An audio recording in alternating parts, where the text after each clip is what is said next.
many, many papers about it, all of that. And here's a piece you have, you're actually the foundation player of that. Others can be influenced by you. You had no image in your mind other than what you saw through the notes on the paper. How is it playing something for the first time? It's quite liberating in a way, not having a recording to sort of compare yourself to. Like with the Bach, it's hard to have your own approach about it when you've heard so many great recordings from legendary violinists. So it's nice to have a piece that's clean slate and I can go more by instinct and follow that. Yeah, and actually it really pushes me to think more about the piece. How did you react to what Anna was doing? I could not be happy with the final. I'm sure of that. I've heard it myself. Yeah. But as it went along, my philosophy is to encourage people interpreting my work to bring to those pieces ideas of their own. Yeah. I know that's a major theme of yours, that cooperation or that joint partnership in the creative process, which I think, no wonder Anna feels liberated. That's a wonderful attitude to have. Do you play the violin? No. Not at all? No. Yeah. So how did you hear the music before you heard Anna play it? Well, I've been writing for the violin for a while now, so you could hear it in your head. Yeah. A bit like Beethoven after his deafness came. Yeah, I think with one difference, he's associated very much with the piano, but he was a violinist. Yeah. He was a violinist. Robin. Perhaps following on from Judith's comment and question, it sounded very violinistic to me, which is a testament, I think, to both the competence of, high level of skill, I should say, not the competence, enormous skill of both of you. But I wondered, and I particularly loved what I found the very conversational character of the third movement, I think it was. I just thought it was so beautiful. But I wondered if you might comment on a little bit more on the partnership of writing for the violin and that you might have had in the process of composition. Can you be more specific in terms of how the piece came to be written, or? Well, I wondered whether you were actually collaborating with Anna during the process. No. The piece was finished. And she didn't give you any little hints, tips, suggestions? Not. And you weren't listening if she did. That's good. If there had been something categorically unplayable, I think she would let me know. Yes. A question for Anna. I'm sorry. Question for Anna. What's next for Anna? In other words, where are you up to in terms of your career and career development? Well, I'm actually studying in Germany at the moment, in Cologne. I just did 4 months of a master's, so 3 quarters to go. I'm really enjoying studying with my teacher there, and being immersed in the rich culture there as well, like so many great concerts. And I mean, Beethoven was born 45 minutes out of town. It's completely different, What's next? I'm here until March, and then I go back. I'm just spending time with family, seeing my old teacher. That's why we couldn't get an encore performance. She's leaving us to go back to study. How about you? What are you working on? Working on a piece for violin. It's not a secret. Tell them. Piece for violin and cello. Oh, and cello. Yeah, it's commission work will be played towards the end of this year. And how does that compare in mood or content or emotion to this piece? The new work for violin and cello is a it's very close to a response to the bushfires. So the title of the piece is "If Sorrow Is a Fire." So I'm really looking forward to hearing it. Well, you made me cry with this one. I think I'm not going to listen to that one. It's too dangerous. Right. But I will let you know when it's being played. By all means, please. I think we'd all like to know. Well, the Royal Society should think about sponsoring that and bringing it here. That would be quite amazed. Just a suggestion from When are me. you back, Anna? Yeah. And what cellists do you know? Oh, no, Plenty. yeah. Okay, you do. Yeah. Other questions? Anyway, great success. Yeah, the Bach was difficult. It was actually the first time I played a whole sonata, all in one go. I'd done movements before, competitions and concerts and stuff. The But Bach. yeah, the Bach I found particularly challenging to play the whole way through without.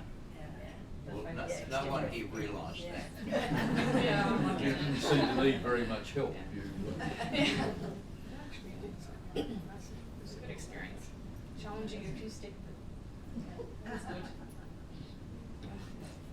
Any further questions or explorations? I think Just a our time is request. just about up. Go ahead. Sorry No, to no, cut in again, please. but from what was said, this is a unique, in other words, unprecedented event here, isn't it? It is event for the SMSA and for the Royal Society. So the logical next step is when are you going to join together to do something like this again? Because Well, this was fantastic.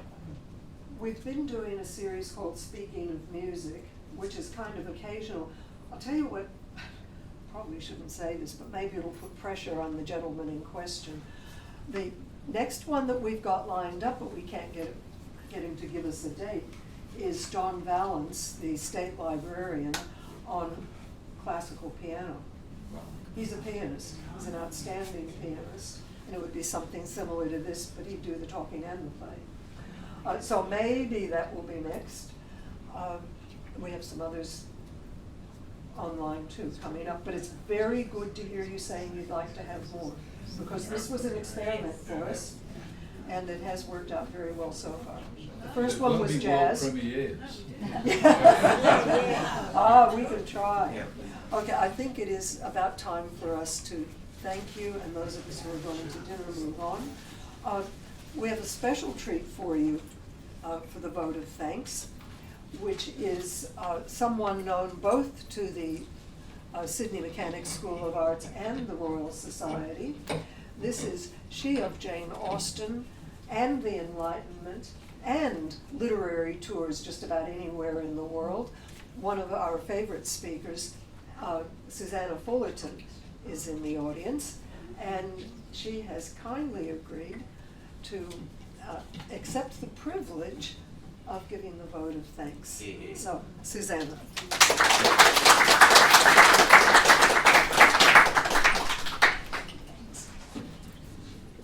A few years ago, I gave a talk here at the Royal Society on the great diarist Samuel Pepys, and I couldn't help but think of Pepys this evening.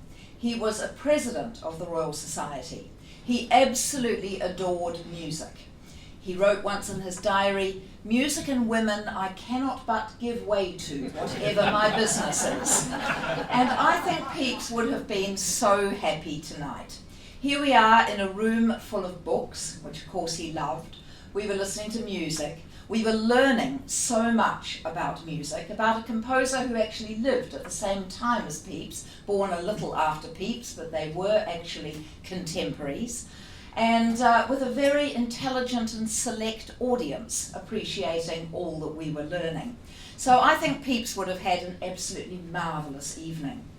I think also he would have gone away and recorded in his diary his huge excitement at hearing a world premiere.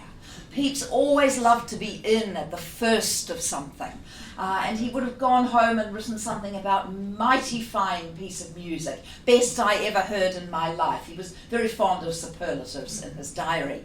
So I think this evening we can all feel, as Samuel Pepys would have done, attending such a very, very special evening. We have learned so much from David about why Bach was a giant, and about the other giants who then stood on his shoulders and created music in response to what they had learned from Bach. It was fascinating to hear about pieces for single instruments, fugues for single instruments, and the effect on the Romantic era, and that the unaccompanied violin suddenly became popular again in the Romantic era. And from Paganini through to Bartók, leading, of course, to David's beautiful, beautiful piece this evening. We have just learned so much about music and how one composer can have such an influence on so many who follow. And we have been incredibly privileged tonight to hear a magnificent world premiere. We've been so fortunate to have such a wonderful musician. I can predict a great future for Anna. I think she's an incredibly talented young musician, and she's going to go on and do marvellous things in her musical career, and I'm sure you'll join me in wishing her all the best for her wonderful musical future. Peeps might have been a little astonished to see a woman playing the violin, because they didn't always have that sort of opportunity in his era, but of course we have progress, and it's absolutely marvellous to see a talented young woman making such a wonderful career in music. And David, for all you have given us tonight, for your fascinating talk, for that incredibly special world premiere, would you all please join me in saying a huge thank you to Anna and to David. Thank you so much.